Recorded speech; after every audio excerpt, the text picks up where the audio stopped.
TV. Alexis Kamangila ali kumiji ndipo kumeneko akuyankha mafunso fotokoza zokhuzana ndi katangale yemwe amachitika m'dziko la Malawi komanso nkhani zosiyana. Tikulandireni Alexis Kamangila ku program yathu ya Sabata ino ya Melting Point pano pamene. Ndathokoza kunditana. Right, poyamba tingofuna tidziwe kuti odi ku Malawi kuno mukubwera liti? Hayi, pakali pano mmene zinthu zilili ku Malawi nkhani ya security, sindili sure about my security. Komanso palibe chifukwa chenicheni chogwira bwinobwino choti ndibwerere ku Malawi. So zinthu zonsezi zikazakhala kuti security bwinobwino, I'm assured I can't risk my life. Moyo wanga ndofunikira kwambiri. And ubwino wa nyengo zimene kukhalazi ndizonena kuti umagwira ntchito munthu uli kutali koma kumagwira ntchito dziko lina lilonse dera lina lilonse.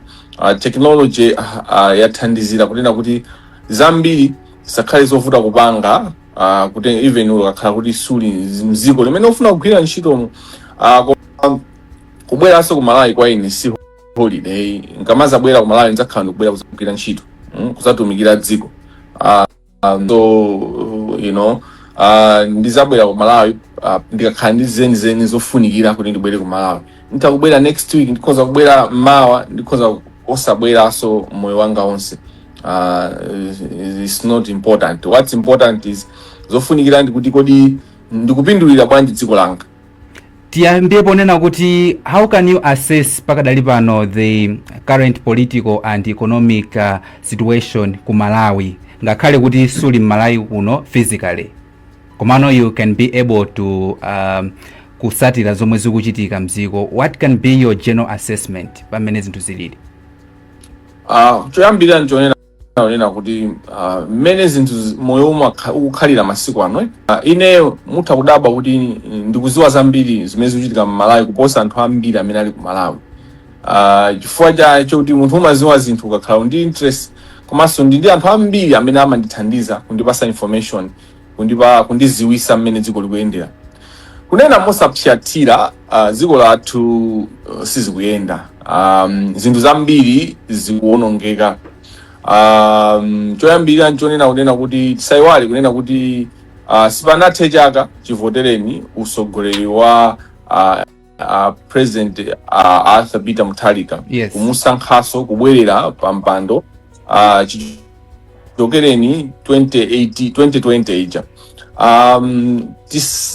Tikhala kuti siti kuchita chilungamo ati sitipanga recognize kunena kuti IPM Arthur Peter Mutharika anasankhidwa chifukwa chonena kuti amene analipo Lazarus Chakwera ndi mbumba yawo ya Malawi Congress Party anakanika. They failed and anakanika miserably.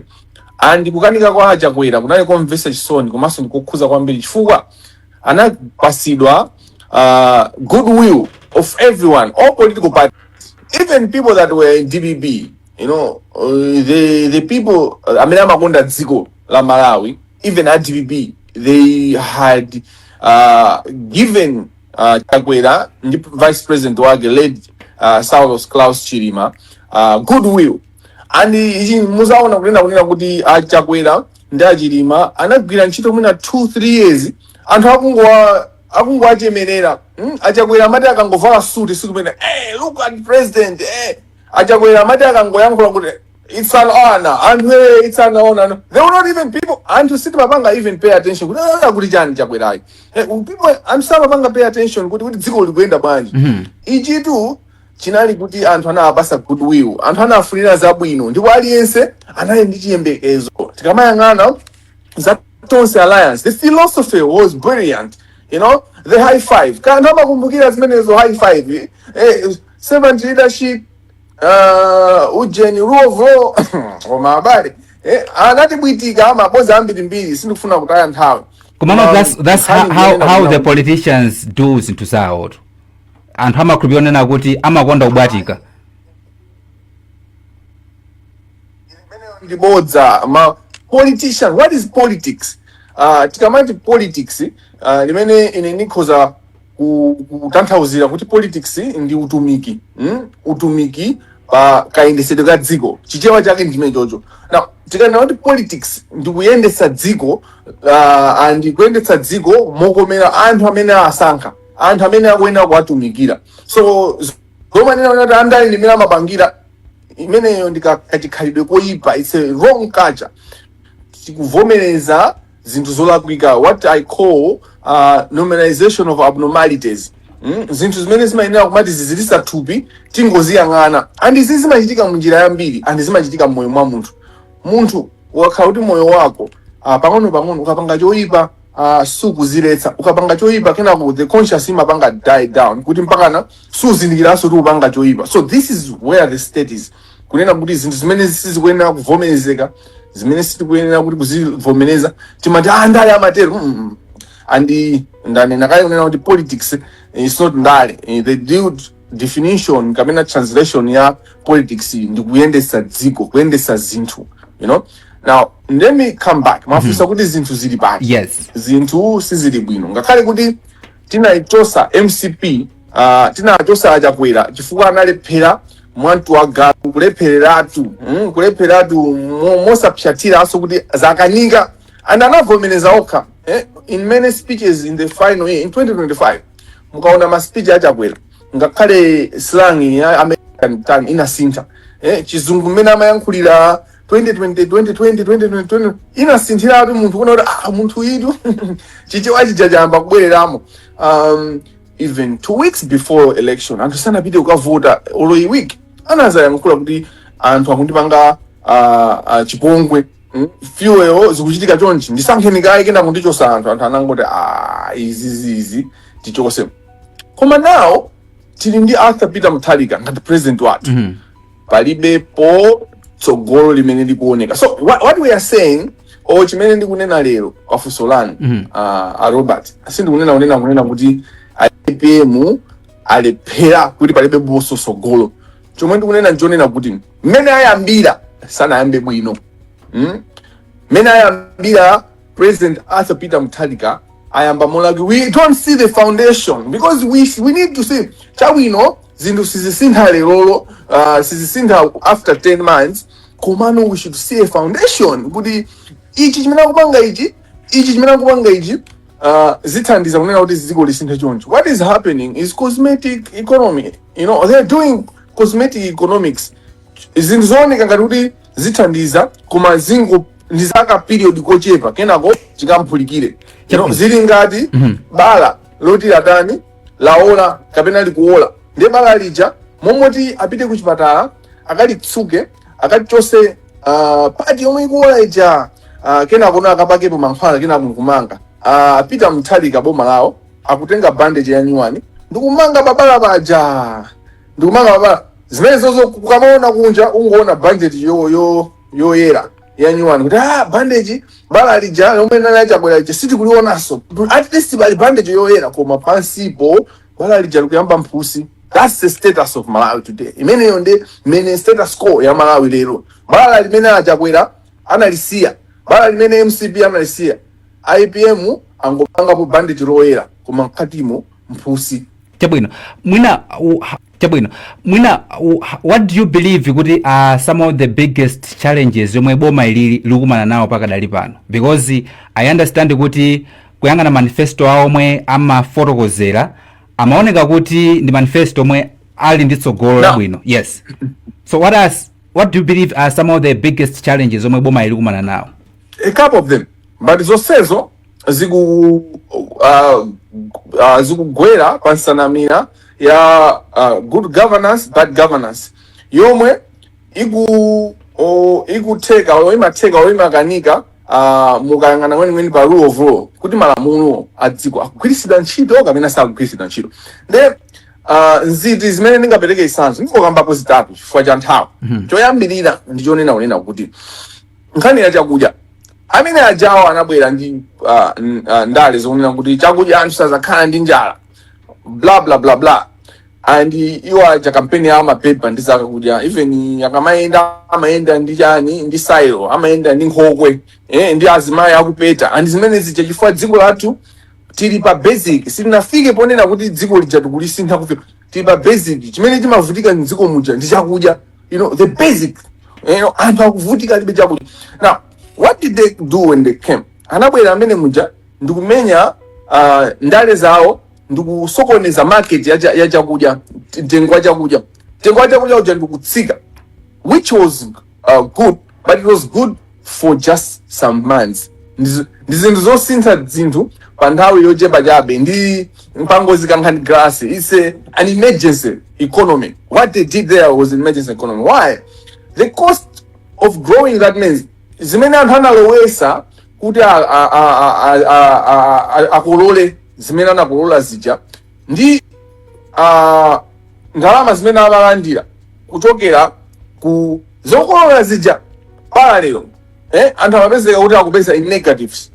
So economy ngati imene you cannot applaud that economy imene ndiya kusikwa phazi. That's not how economy is going to run, because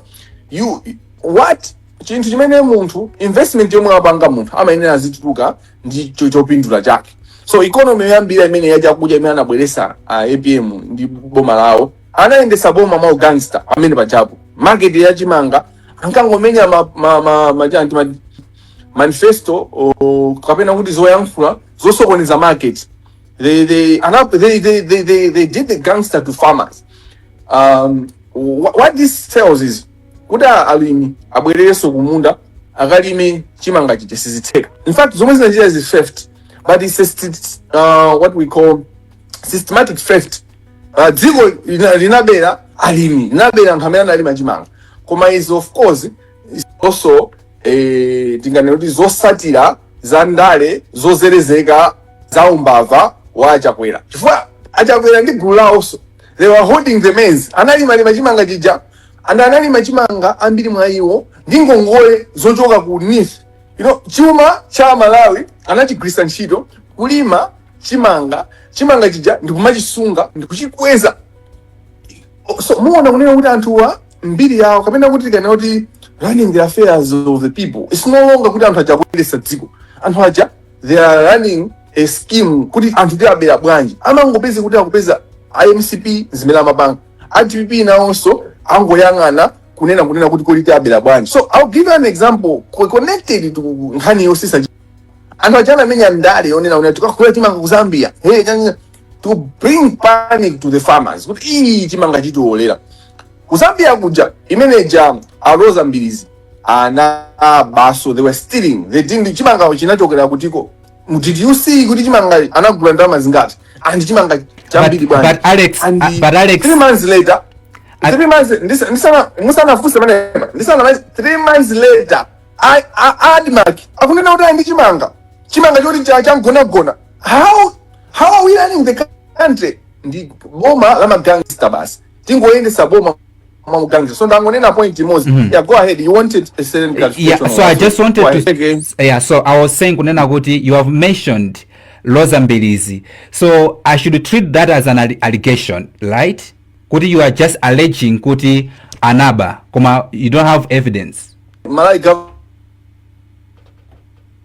government paid for Malawi mukuziwa zimenezo iniyonga akatola nkhani.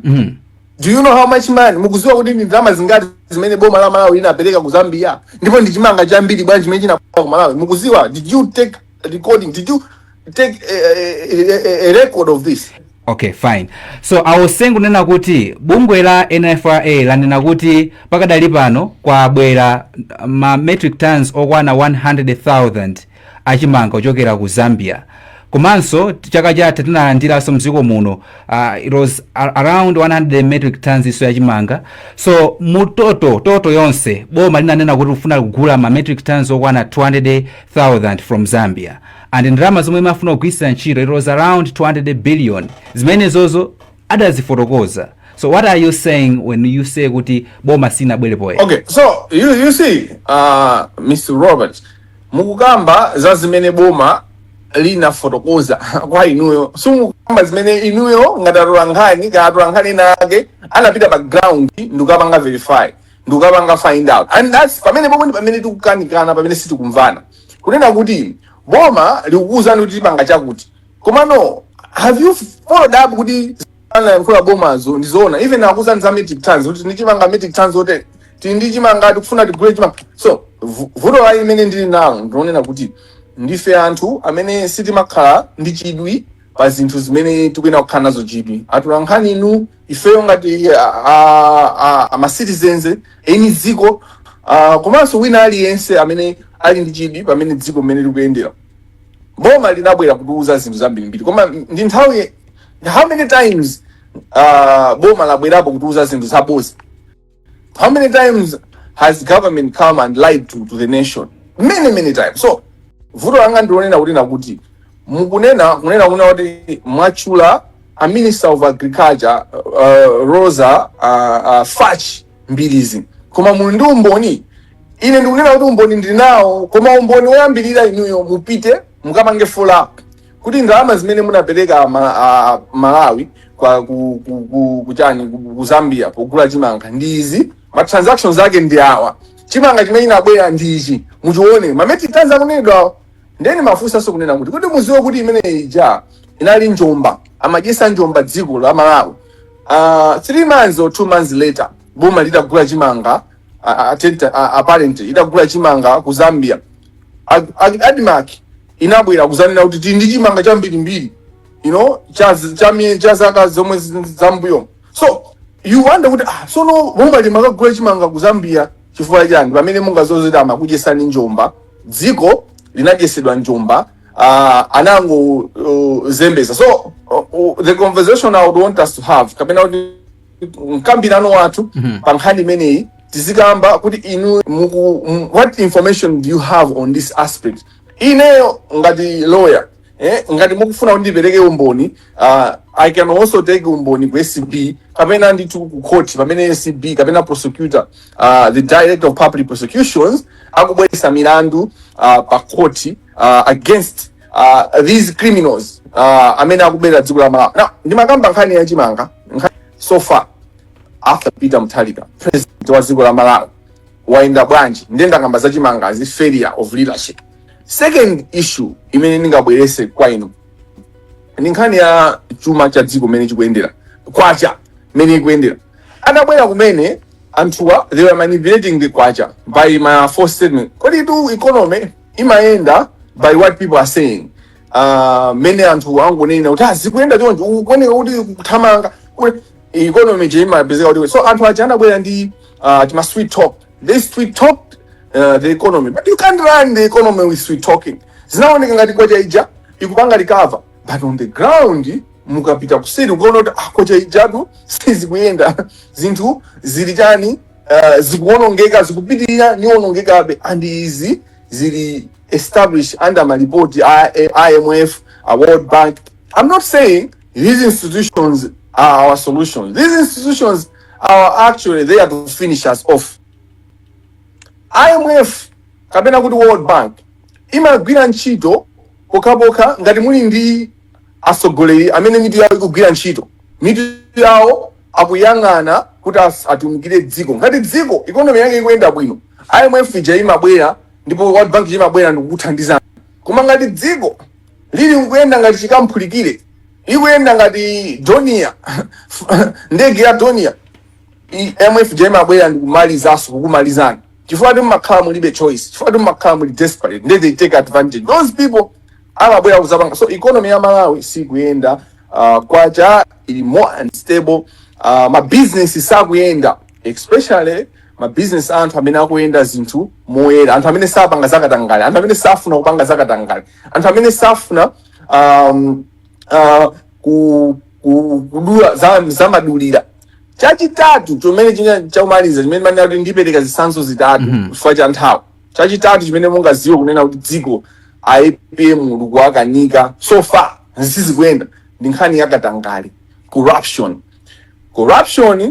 katangale ziphuphu kuba mwanseri kwapitirira muyezo kukupitirira pamene anasira achakwera ndi zigawenga zake chifukwa chakwera naye ndi zigawenga zake iye yonso anali chigawenga wanabera Malawi now what IPM has done kuyamba kumayambidwa at where go wisilo ja pya mpira yambani muzwa chimene IPM wapanga wasanga captain mbava, wasanga vice captain mbava, goalkeeper wakuba, midfielder wakuba, striker mbava. So I can give you examples. Ida mukitwa wakuyankha milandu kukoti suspect Norman Disare aindi milandu, achina Mbilizi aindi milandu ya cement, achina awandani na Matanga aindi milandu, Frankie Mbeda the attorney general aindi milandu, Mwanamvega milandu, achina Gangata milandu. The whole cabinet, almost 90% anthu onena kuti akuyankha milandu kukoti according malamulo athu adziko section 12 ya constitution. Simungasankhe munthu onena kuti akuyankha milandu, whether milandu ija akumunamizira kapena ndiyoona. You cannot select someone, you cannot appoint, simungasankhe munthu paudindo into a public office munthu onena kuti akuyankha milandu. Komano Alexius, law is clear. Kamangila yes, ndikuonera kuti mumaziwa bwinobwino malamulo, ndinu lawyer, andi malamulo amakamba onena kuti munthu amakhala olakwa ngati bwalo la milandu lapeza kuti munthu ndi olakwa. Komano ngati bwalo la milandu sinapeze munthu olakwa, sangakhala olakwa.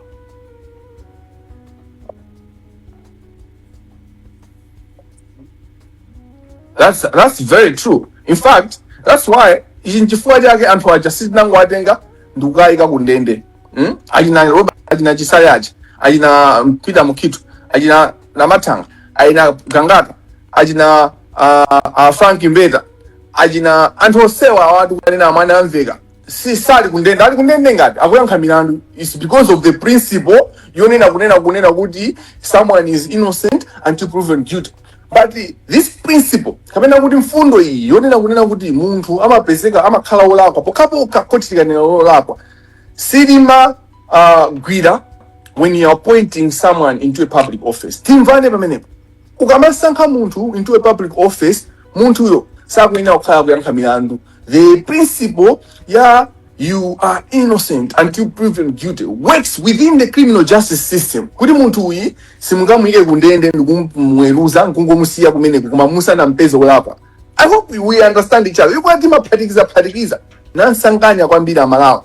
According to the law, malamulo amene amayenda section 12 of the constitution, power especially section 12 subsection 1 paragraph C, mphamvu zoyendetsa position kapena kuti office ya public, ka president, ka minister, ka all my positions amene they are connected to public office, public service, ama mphamvu zawo zimachokera mwa ife anthu. Ndipo anthu ife tikawapasa mphamvu zija zimakhala mwa iwo until we lose trust in them.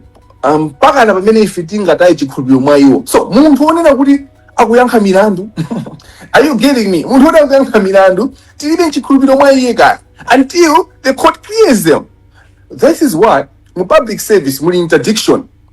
Why is it that an accountant or a junior officer in the civil service akamayankha milandu is interdicted, and then a minister should be, munthu onena kuti mamusankha Mr. Robert asankhidwa lero, 2 years later akuganizidwa mulandu kuti akayankhe milandu. The government, there's a law, you are interdicted. Kufukuzekaye nkhani kenako wapeze kuti akumuganizira kuti pachina chake sizinayende ndi akumpanga interdict. What more, munthu onena kuti akuyankha kale milandu, how do you then justify kumusankha munthu kuti akuyankha milandu? Apa kunena mosapyatira, munthu onena kuti akuyankha milandu sakuyenera kuvoteredwa, amene kusankhidwa udindo wina uliwonse mboma. Ndeno zimene anapanga APM, zimene akupitiriza kupanga Arthur Peter Mutharika, ndi kulimbikitsa kudyetserera kalangale. Ndili ngati nsato ija sungani kuti nsato ndiyoyi, koma ukazungulira uku ukuyipasa mbuzi, ukazungulira uku ukubweresera munthu ukuyipasa nkhuku. Kumana nsato imene koma ndiyoyipa, nsato imene tukena tiyipe kuseriku ukuyipasa zodyera kuti igule. Katangale ku Malawi akupitirira, ndipo pali zisanzo zokwanira bwino zambirimbiri zoonesa kuti anthu akuba. Mukumbukira inu kuti 2024 we have loudly been talking, takati ukamba mokuwa moonekera bwera kunena kuti ku judiciary kuli katangale, ku legal profession anthu amene timakuzika ndi zamalamulo tikupanga katangale wantu wa galu. Now mene APM amabwera in 10 months time timayenera kuti tione marifomu okwanira bwinobwino, ndipo onse amene akukhuzidwa, majaji onse amene akukhuzidwa ndi katangale ayankhe milandu yawo. Ngati kuli kupangidwa clear kuti they are innocent, should be cleared. Kodi iniyo mukafufuza pachitika chilichonse chooneka bwinobwino, katangale wa ku judiciary angopitirira ma injunction oti anthu asayankhe milandu kapena asafusidwe mafunso akupitirirabe. Zimene anayambisa Frank Mbeta in 2015 zikupitirirabe. So easy, ndipo ndifuna ndikambe chinthu chimodzi chofunikira andichinani na 2024 kuti Malawi, if we have a judicial system imene ili ndi katangale, imene chilungamo chayikidwa pa auction kuti amene ali ndi ndalama zambiri ndi amene atapeze chilungamo, amene atapange bid ndalama zambiri atapeze chilungamo, kusogolo koti lizasanduka lizanyonyoloka anthu samazalimvera. Ndiyetu the last nditakupereka zitsanzo ziwiri zimene zikuchitika, it's happening. Apolisi anauzidwa kunena kuti simukuyenera kumanga kapondamgaga. What happened? Anamangabe, anapasidaso china inu muntuluse kapondamgaga, anamkakamirabe sana mbusa, ananyozera koti.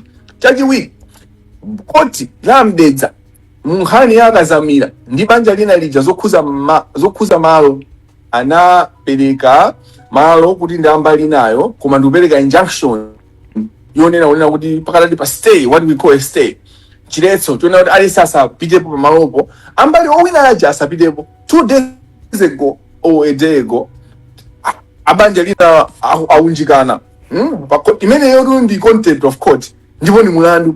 Komano izizi ndi zipaso za judiciary imene ilibe direction, ilibe leadership. Judiciary imene aliyense chilungamo mukoti mwake akumayika kuti muli ndi zingati akafuna. The justice system has been thrown to the dogs.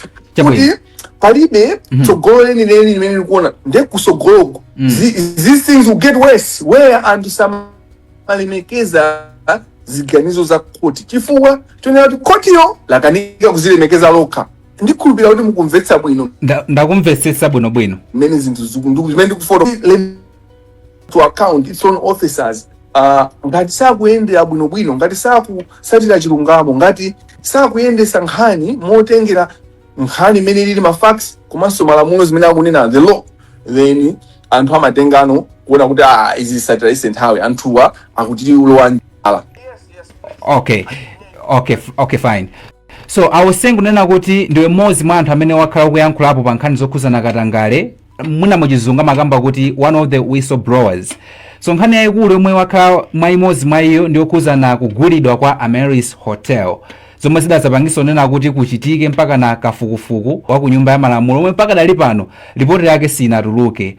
How satisfied are you ndi mmene kafukufuku ameneyo akuyendera mpaka dali pano? Okay, pali zingapo zomwe ndingayankhule za Ameris Hotel. In fact, Ameris Hotel ndi nkhani yonena kuti tinakatha ngokhala ndi program kukambirana za Ameris Hotel fa pali zambiri. Komano satisfaction, pali party ina imene dissatisfied, pali party ina imene dissatisfied. The first thing is, as a whistleblower, munthu amene ndazitulusa zinthuzi ndilo kondwa kunena kuti zinthu zija sizinapangidwa ignore. This is very important kuti parliament inaitengano nkhaniija kuikoka mpaka na kupangisa kuti committee ya public accounts committee iyambe kuifufuza nkhaniija. That's something I'm very satisfied. Second satisfaction as a whistleblower is that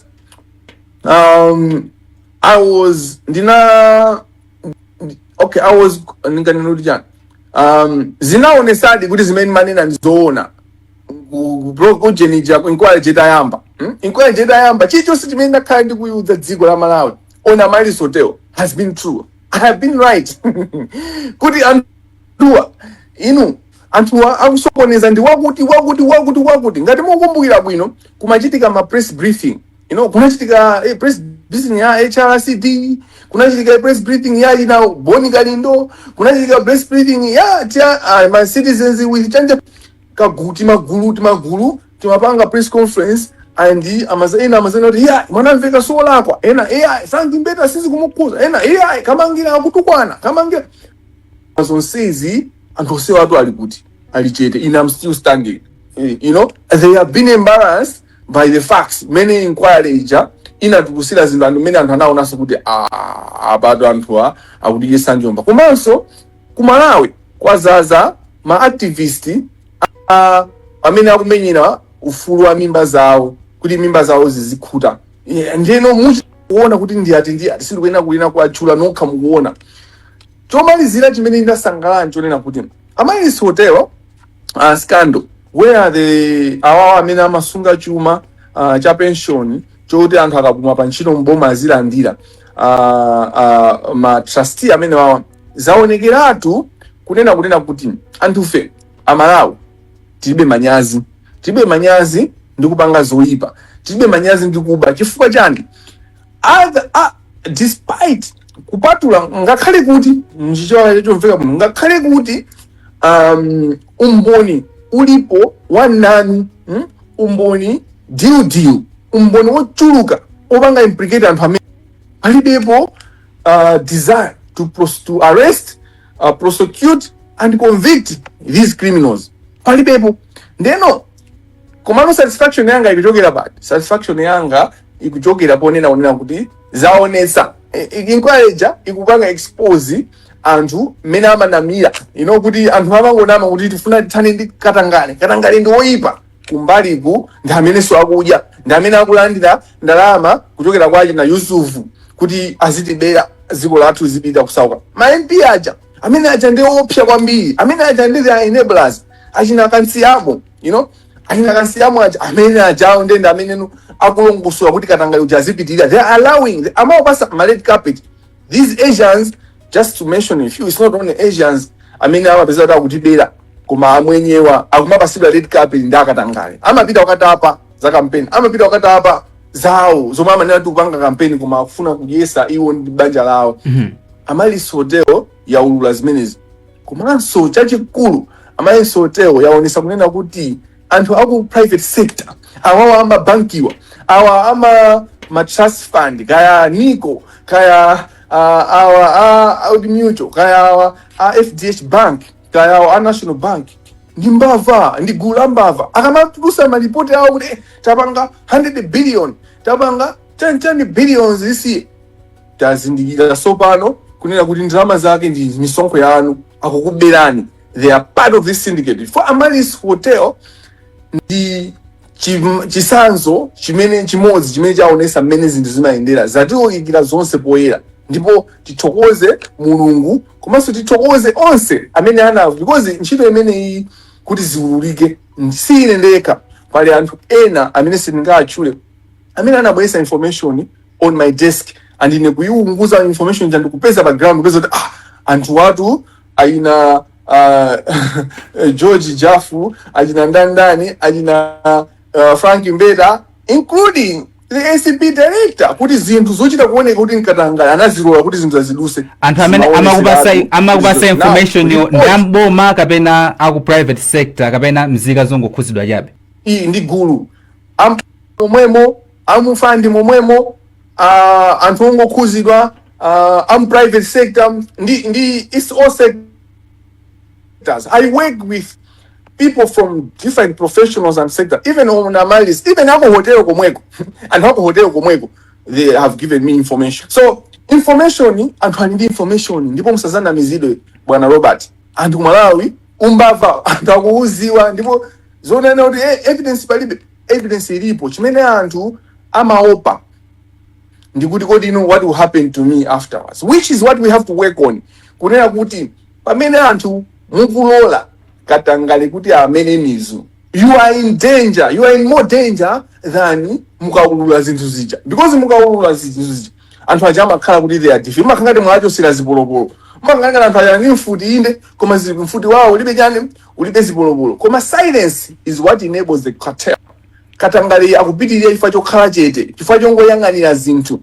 Ndipo pamene Katangale akupitirira amene akukhalira dziko lija lafika ponena kuti munthu amene akulimbana ndi Katangale amene amakhala in danger, amene amakhala kuti dziko lija amene uja ndi wa dziko, he's an enemy number one of the country, yet you're fighting corruption, you're fighting for the country. Izi zakhazikika chifukwa chokhala chete, chifukwa chongoyang'ana. Koma ndisindike kunena kuti anthu amene akufunira dziko zabwino ndi ambiri. Komano, they are not taking an action. What I'm calling people to do is, let's take action before it's too late. Because there's a time when it's not even possible to fight these people. Koma zimene ziteka ngati tipitiriza zaka zomangoyang'ana zinthu zazikusokonekera, zinthu zazikulowera kuti maiko amene tingapeza zisanzo zawo zimene zinthu zinabalalikiratu. Kumene maiko amene kuli nkhondo, so kuti nkhondo zimangochitika, it's also lack of rule of law and to wake up interest yawo more than that. Koma chofunikira Mr. Robert mchonena kuti Katangaletu amaononga anthu amene akuberedwa komanso amene akubayo. Even amene akubayo amakhala kuonongeka koma saziwa. It's just a matter of time. It's just a matter of I'll give you an example. Kufa kwa minister nthawi ya COVID. It's an example of how corruption affects even the corrupt. Kufa kwa a vice president atu Klaus Saulos Chilima. It's an evidence of how corruption imaononga ngakhale iwo amene akukhuzidwa ndi corruption. Chifukwa asilikali athu azikulu athu amene akukhala ndi ndege zoyenera, koma ndege zija sizikugulidwa, anthu amangotenga ndalama za ndege kuyika m'madumba ndikumagula magalimoto othira madzi anthu pa ma demonstration ku military. Like, what are you doing? Mukutani Alex, tipiteno kumbali ina, you have said the positives pankhani yokhuzana Amaris Hotel scandal. Tibweno kuma consenso moli nawo pakafukufuku yameneyo. Zosamwisa mu inquiry ya Amaris ndi zingapo, ndipo zimene zakhala zikundibaya pantima penipeni nditha kutchulapo mwina 5, koma mwina nditha muona kuti mutani. Choyambirira ndiyonena kunena kuti kuyamba kumayambiro nkomwe anthu aja samafuna kuti chilungamo chenicheni chichitike.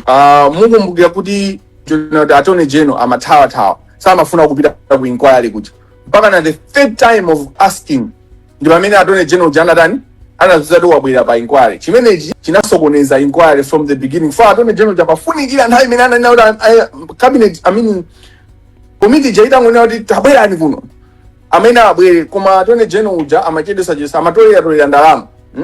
He was collecting money from the Asian community, from mwenye ndalama zija anawapasa ma MP acha. Chachiwiri chimene chinasokoneza chimene chinachosamwisa chimene chakhala chosamwisa mu inquiry ndi kusakhala ndi chidwi the committee kuitana anthu eni amene akufunikira ku inquiry kuja. So kuyamba kumayambiro komwe tinakhala tukamba za Zamba. Zamba anabwerapo committee kuja akuti ayi mpaka na pano ayi akuti ali ku South Africa. Inu ku South Africa munthu alephere kupanga apie ku South Africa, and then mukafufuza bwinobwino munthu uyu akuyankha milandu yayikuluikulu yokhuza Katangale, koma passport yake anampasa. Anampasa passport imene ndi ndani.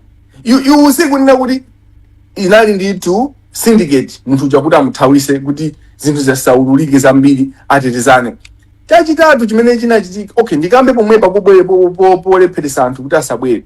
Yusufu amene anagula hotel iji, anagulidwa hotel, samafuna kumwitana. Do you know he wasn't on the list of people to be invited until later on titalepheresa kuti ripoti ya shortcut kapena ripoti yopanda yosagwira bwinobwino ituluke. Titalepheresa ripoti imene ijayo ndi pamene anayamba hey Yusufu and even up to now Yusufu uja sana itanide mpaka na pano. Yusufu uja koma yet ndalama zinapita kwa ndani kwa iyeyo, and it's very important because how that money was then transferred to other accounts shows you umbava umene umachitika, because it's clear conduct after the transmission kamena kuti the transfer of funds, rather after the transfer of funds ndalama zizafikano mu account ya Amaris 90 billion. What happened? Zimene zinachitika ma actions amene anatenga ajina Yusufu a investment Shiraz Yusuf shows you kuti anthu ndi mbava ndi mbala. Chachitatu muona kupeza kunena kuti anthu awawa amali this hotel inquiry chairperson public accounts committee Mr. Kamsiyamo Steve Baba Mulondera Kamsiyamo analandira 65 million kutoka kwa Apostle Clifford Kawinga. This is public knowledge. Now munthu wonena kuti ndamudandaula choncho ndapeleka complaint officially and I'm not ashamed of it. I'm publicly saying kuti uyu anakalandira 65 million and immediately nitalemba pa Facebook anazayankha yeuja kunena kuti ndakuuzani kumayankhula kwa Kawinga ndakuuzani Kawinga kuti ndalama musandipasi which collaborates allegation yanga kapena kuti complaint yanga dandaulo langa linapasidwa mphamvu ndi response imene Mulondera anapanga and you still had that person kupitirizabe kuyendesa inquiry. So it's a job. The third thing is muna ulipomwepo anthu aja anaisesa kuti aituuse imene chimachitika kuti muone bwinobwino anthu aja mu parliament muja they were doing kupanga blame game, they were playing game. Yes, so yeah, go ahead, I was saying kunena kuti ulipomwepo funso langa ndilonena kuti zimaoneka kuti iweyo komanso Steve Baba Mulondera bakhabe ndithu mukusemphana chichewa pa nkhani yokhuzana inquiry imeneyi udafotokozapo nena kuti unapereka allegation nena kuti analandira ndalama zomwe wazitchula zochokera kwa anthu ena komanso tinaonanso Mulondera akunena kuti iweyo umafuna kusokoneza the outcome ya inquiry. Kodi kusemphana pakati pa anthu awiri inuyo kunayambira pati? Okay, so first of all mwachidule Mulondera kubweresa complaint kapena kuti kubwera kuzanena kunena kuti ineyo ndimafuna kusokoneza inquiry. It's an afterthought. It's a counter action.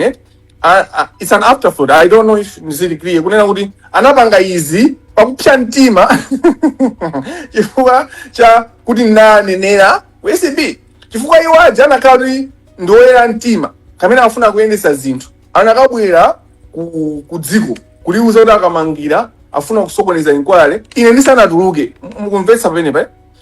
Chachiwiri even anakauti chabwino ine mwina ndatuluka ndanamizira Mulondera. What you must ask yourself, funso limene amalawi na kuzifunsa kodi ineyo amene ndinabweresa nkhani ipoyera ndikupangisa kuti zonse ziyambe ndingakhalenso amenenso ndingabwere kuti ndisokoneze kuti chilungamitsa ziwike. Like mitu yathu amalawi tikugwira kuti tizamvera Stephen Mulondera kunena kuti munthu amene anatulusa nkhani and has been on point kutulusa zinthu kuipanga push tiye nayo tiyeni kuipa safaya tiye nayo ne magayi tisagone tiye ndisatire inquiry munthu yemweyonso abweresa zisokoneza. So allegation ya Mulondera si mamveka bwinobwino. Now I will take you to his own complaint. Dandaulo limene anapereka Mulondera ku SB, it was about 5 pages. Ndaiwala kuti ndi 5 or 6 or 7 koma I know kuti it was a minimum of 5 pages. Mu 5 pages pa nkhani imene anakamba mukuziwa kuti Kamangila anamutchulapo muchani page yomalizira mwina ma sentence awiri basi. That will tell you kuti Kamangila is not the purpose of that complaint. Kamangila uja anangoyikamo kuti mchere kuti ikome nkhani ija ifa nkhani imene amadandaula yokhuza bambo Gabriel Chembezi kuti amapanga influence amapita kunyumba kwawo kwakumana nawo kumene unaona Kamangila ngati amaitana mpaka na kumapita ukaona akazi awo akudwala kunaya Kamangila kumene. So you see kunena kuti anthuwa akutisewera mpaka na kuti mafailo kumapasana mafailo kuti iyi yokha iyi usayikoke iwe Gabriel Chembezi iyi yokha. So what zimene nakamba kuyambira kucha kuti one of the key issues, one of the victories of Amali's inquiry kuti kafukufuku wa kukagulisidwa ka hotelo iyi kuchipambano chimene Amalawi tinapeza pamene pajabu china nchonera kuti tinaona zeni zimene zimakhalira anthu amene amapangira katangale ndipo how determined they are. Mene waja ali focused kuti abe ndithu ngakhale mwagwira tisauza lili mmanja akupitirizabe zachisembwere zimene mwapezerera akupanga nyumba mwanu. Basically as simple as that kuti iniyo aphiri mwapeza obanda akupanga chiwerewere ndi akazi wanu ndi nyumba muja mwapeza iwe opanda ukutani nyumba mwanga opanda aja trouser lili m'manja angokuyang'anani kuti amwene pepani mbapitirizabe kupanga za chisemberezija. That's exactly what we have seen. Zimene taona mu nkhani ya Maliso Hotel. Now ndimakamba nkhani ya folo yokhuza kuti anthuwa umbono wonse umene wapanga anthu aja sakumangana. You know, the purpose was kuti Maliso Hotel ija anthu anayamba to do blame game. Kuti anene kuti hiya analakwisa mene amayamba a DPP anali ndi target yonena kunena kuti koma nkhani jana anayambisa ndi MCP na target yonena kuti achitise manyazi boma limene lilango yamba kumene tionese kuti taonani agula hotel iyi, which is true indeed. Anapanga zolakwika koma the intention wasn't kuti ateteze chuma cha boma. Cholinga chawo chinacho chitisa manyazi boma la Arthur Peter Mutharika, not kuti ateteze chuma cha boma. Now andale ena a DPP kuti nkhani inamba but anayambisa tundi zamba anayambisa ngani momoti apange deal a DPP aja ndikupanda nzeru kwawo ndikutitengera kumtosa Malawi momoti apange deal kunena kuti yes anayambisa ndachina zamba plani umbava umene anayambisa ndachina zamba koma amene apanga decisions itu ndi boma limene imene china chilichonse linayimisa koma za Maliso Hotel chifukwa kuti amadi apo chifukwa kuti amapanda lama anazipitiliza. They didn't do that, so there was blame game. The final thing that I can say chomalizira chimene chandikhuza ineyo chimene chikundipweteka ndipo chima ndichosesa appetite ndichonena kunena kuti Amalawi ndife anthu odabwisa kuti munthu akuti wotchera nyumba andifeyo we just watching kuti komatu zimene akupanga zoyipa tili ngati munthu wonena kuti wadya kwambiri mankhwala ozunguza bongo amene amfasisa kuti chovala chake chimatha kumayaka ndikumaona kuti mayala atu akuyaka mani tatengani madziwo muthire iwe tavula mayala wataye iwe you know that's how Malawi yanza kuti akuona jekete yawo ikuyaka moto akuyitana kuti iwe tatenga madziwo ndithandize tamofuna jekete uyitaye kaya.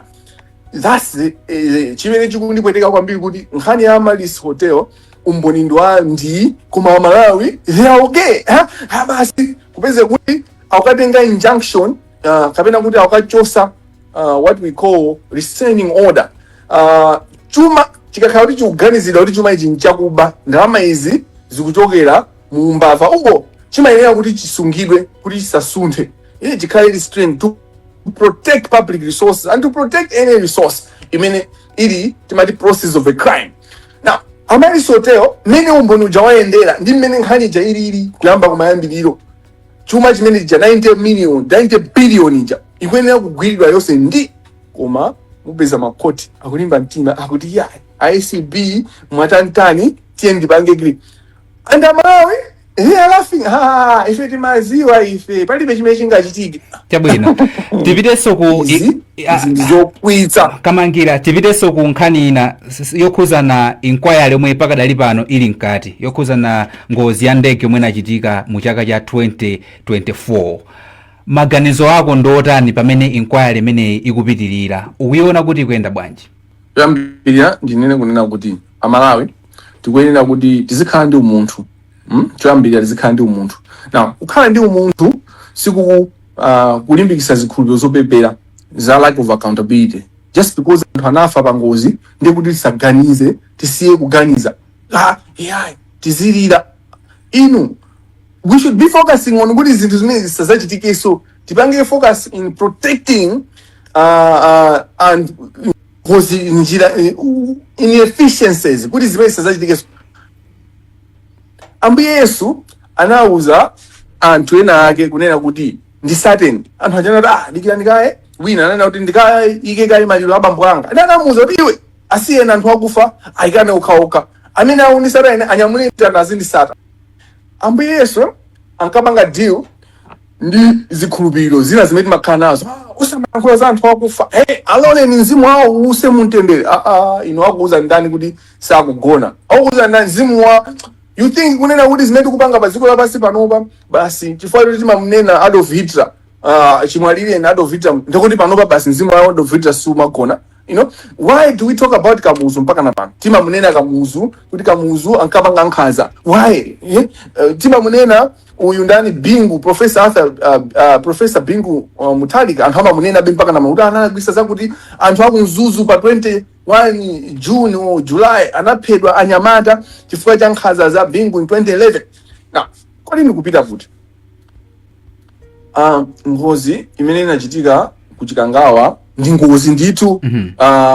Panalibe anthu ena ake amene anapanga plan yokuti amuphe Chilima kutengera ndi kafukufuku amene napanga ineyo, because I did an inquiry based on the report ya ma experts BFU, based on the inquiry ya commission ija imene inali yosokonekera i commission of inquiry imene jayo komano ndinaona bezi imene anapanga fine ndi anthu amene anakaperekera maumboni fa anthu aja anali NN the way real kutengera maripoti awiri amene wawo ndi kafukufuku wanga one said ngati whistleblower anthu anandipasa information ndinapeza kunena kuti achakwera sana aphe Chilima, NCP sina aphe Chilima, Shoni Kampondeni sana pange plan yomupha Chilima, palibe munthu amene anapanga plan yomupha Chilima.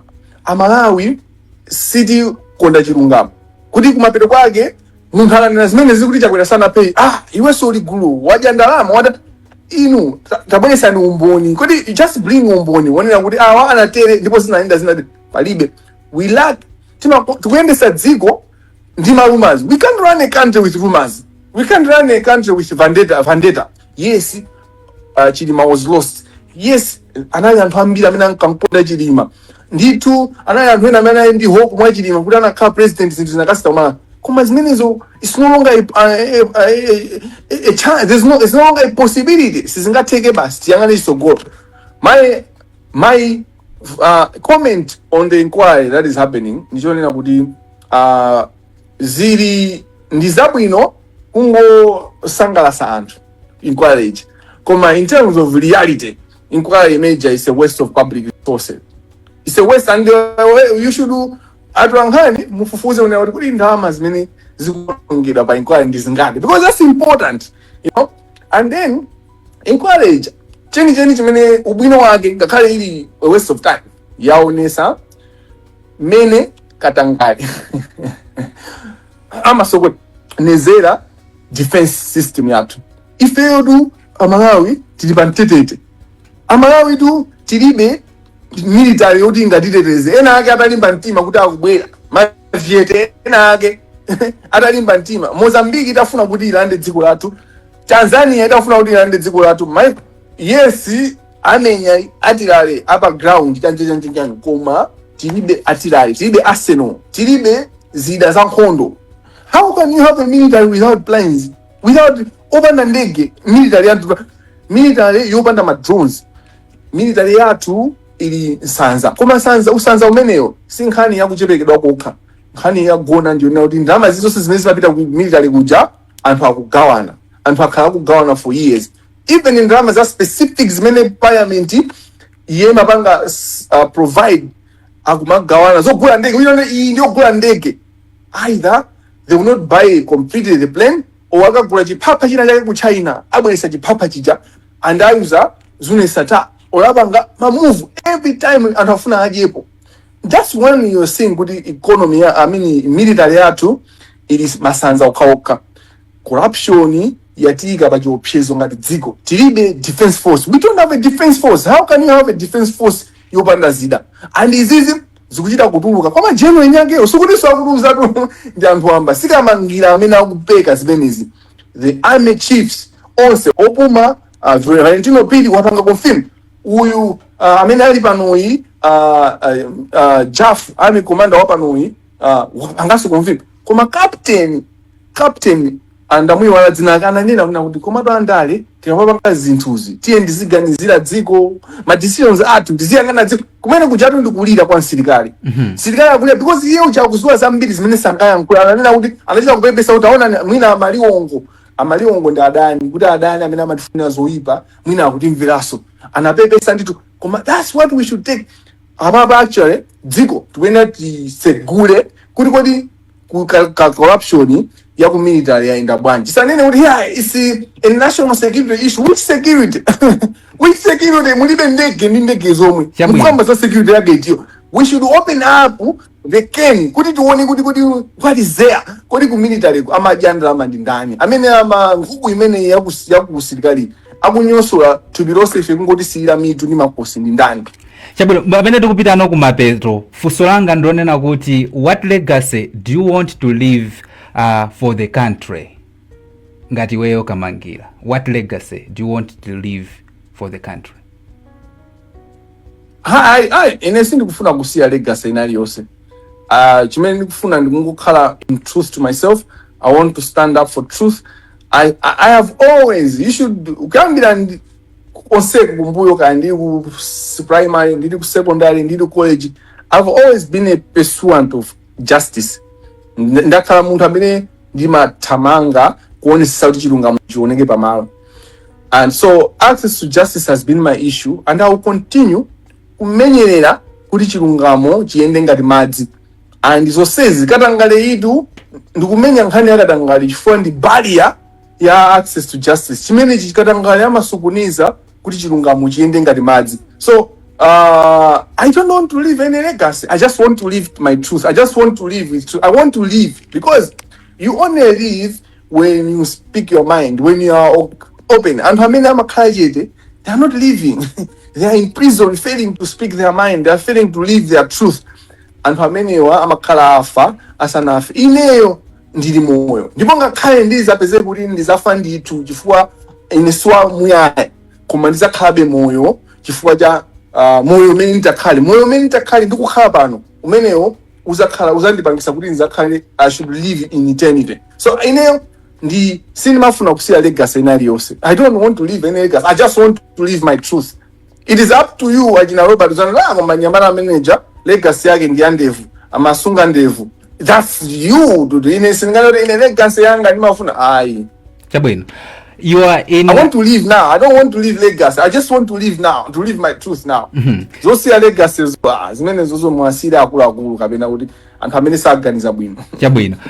You are still pursuing your PhD, and if I'm not mistaken, in Ireland. School imafunika nthawi kuti simikiza zimenezo andi maphunziro mopangawo amafunika so nthawi. Koma nthawi zambiri timakuona ni mulipa online. Kumalowa mapanga malive, mapost kumaposta, nthawi imene mmaitenga kuti? Iza nthawi ndisire nine munake wa moyo. It's true. It's not easy for me.